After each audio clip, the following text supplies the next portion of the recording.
नमस्कार मंडळी. पाऊस आणि गरमागरम भजी. आजच्या ह्या एपिसोड नंबर 2मध्ये मी घेऊन आले आहे गुजरातचा फेमस रिंग भज्या. चला तर मग मंडळी, वेळ वाया न घालवता झटपट रेसिपीला सुरुवात करूया.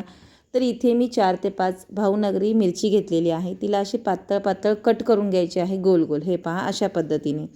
अजिबात तिला कट झाला नाही पाहिजे बाजूने, तिला गोलच ठेवायची आहे आणि व्यवस्थितरित्या कट करायची आहे. जास्त पातळही नाही आणि जास्त जाडही नाही. त्यातील बिया आपण काढून घ्यायचे आहेत. हे पहा, अशा प्रकारे अलगदरित्या ते निघून जातात. आता आपण एका भांड्यात त्या मिरच्या घेऊया काढून आणि बिया त्याच्या वेगळ्या करून घेऊया. आता आपण ह्यामध्ये चवीनुसार मीठ घालायचं आहे. किंचित असं लाल तिखट, म्हणजेच इथे मी अर्धा चमचा लाल तिखट घातलेला आहे आणि अर्धा चमचा गरम मसाला घातलेला आहे. सोबतच पाव चमचा इथे हळद घातलेली आहे आणि अर्धा चमचा चाट मसाला घातलेला आहे. आता वरून आपण 2 चमचे बेसन अगोदर घालायचं आहे. सो मंडळी, लागेल तसं आपण ह्यामध्ये बेसन ॲड करत जायचं आहे. सोबतच आपण ह्यामध्ये तांदळाचं पीठसुद्धा घालायचं आहे. सो मंडळी, मी नेहमी सांगते की मी बेसन दळून आणतानाच त्यामध्ये मी थोडेसे तांदूळ घालते. नंतर मी वरून तांदळाचं पीठ ॲड करत नाही. थोडंसं अगदी 1-1 चमचा पाणी घालत आपण हे सर्व पीठ त्या मिरच्यांना कोट करून घ्यायचं आहे. आता हे झालेलं आहे. आता आपण भजी तळायला घेऊयात. तर इथे मंडळी, मी अगोदरच तेल कडक तापवलेलं आहे. आता एक एक करून ह्यामध्ये ते मिरचीची भजी सोडून घ्यायची आहे आणि अलगदरित्या कुरकुरीत होईपर्यंत अलटी पलटी करत करत आपल्याला हे तळून घ्यायचे आहे.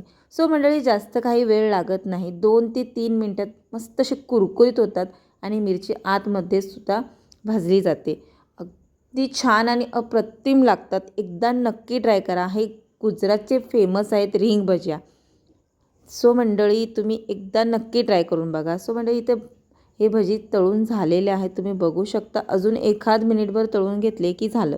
तर मंडळी, आता आपण हे भजी काढून घेऊया.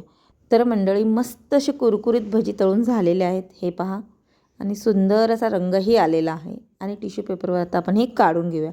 प्लेटमध्ये काढून घेतल्यानंतर लगेचच गरम गरम आहे तोवर आपण वरून चिमटभर चाट मसाला स्प्रिंकल करायचा आहे, कारण आपण ऑलरेडी बॅटरमध्ये सुद्धा चाट मसाला घातलेला होता. सो हे पहा, आणि मस्तपैकी हाताने मिक्स करून घ्यायचं आहे. मस्त असे कुरकुरीत झालेले आहे. मी तुम्हाला आवाज नाही ऐकवू शकत, पण खरंच मंडळी खूप कुरकुरीत झाले आहेत आणि खायलासुद्धा तितकेच टेस्टी झाले आहेत.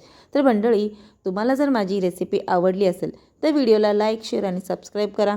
सोबतच बेल आयकॉन बटन दाबायला अजिबात विसरू नका, जेणेकरून तुम्हाला नवनवीन रेसिपीचे नोटिफिकेशन येत राहतील.